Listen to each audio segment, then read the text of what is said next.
So one day God said to Abraham, take your son, take your only son, bring him up to Mount Moriah, sacrifice him as a sacrifice to me.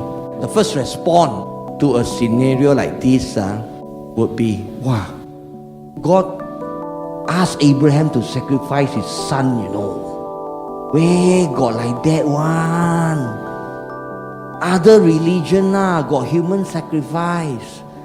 Christianity, where got this kind of requirement for human sacrifice one?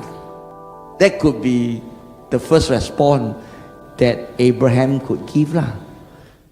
And Abraham could turn around and say, who's speaking? Get thee behind me, Satan!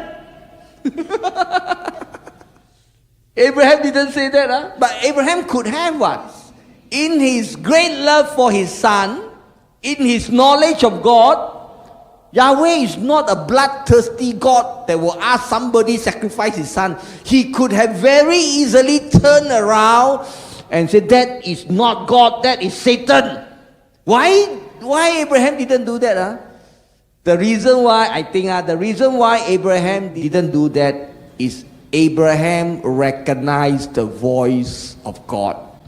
Abraham had such an intimate relationship that even when God asked him to do something so unthinkable, he knew that it was God because he recognized the voice of God. He had that relationship with God.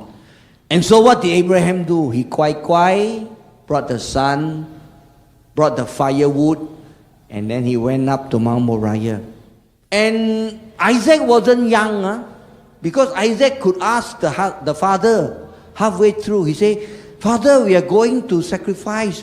You have the wood and you have the fire, because they bring the source of the fire because you cannot start the fire. So you have the fire, you have the wood, but where is the sacrifice?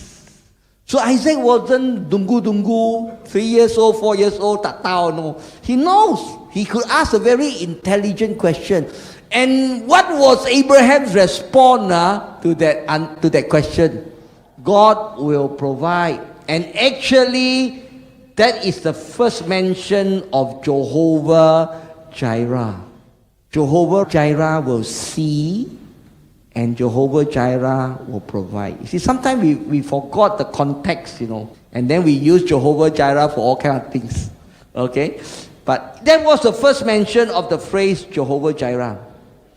And when everything was settled, the altar was built, and Isaac was laid on the altar, very likely tied up, okay, and he lifted his hand about to sacrifice. What happened? God said, hold it. Now I know you love me. And if I can paraphrase, more than your son. You love me more than anything else. You can have him back. Does God require me to give him everything? Yes. But in his own wonderful wisdom, when we give him everything, there are times he doesn't take and give back to us.